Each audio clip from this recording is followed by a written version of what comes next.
Bonjour, je m'appelle Lucia Silig et ça c'est mon tout premier livre, il s'appelle Game Over, pour en finir avec les arguments scientifiques sexistes et périmés.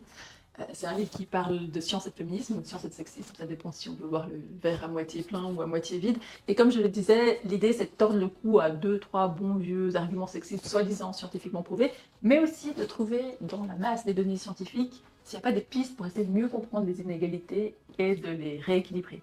Alors si j'écris ce livre, c'est parce que j'adore la science, hein, je suis physicienne de formation et mon métier c'est journaliste scientifique, donc essayer de faire aimer la science aux autres personnes autant que moi, elle me fascine, parce que personnellement, moi, tout ce questionnement sur où on va, d'où on vient, par quel chemin, eh ben, ça me passionne et ça me chagrine des fois de voir que ça n'intéresse pas autant les autres gens que moi.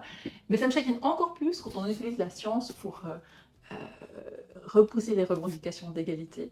Donc dans ce bouquin, comme je le disais, il y a plein de pistes pour essayer de les rééquilibrer, ces inégalités. C'est 24 chapitres assez courts, et il y a vraiment plein de choses, de la zoologie, de la neurologie, de l'archéologie, de la biologie.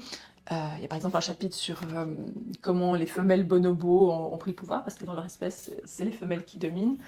Il y a aussi quelque chose sur quelles sont les stratégies de nos frangines des autres espèces contre le harcèlement de rue. Alors, pas de rue, hein, mais de jungle, des Alpes, de fonds marins.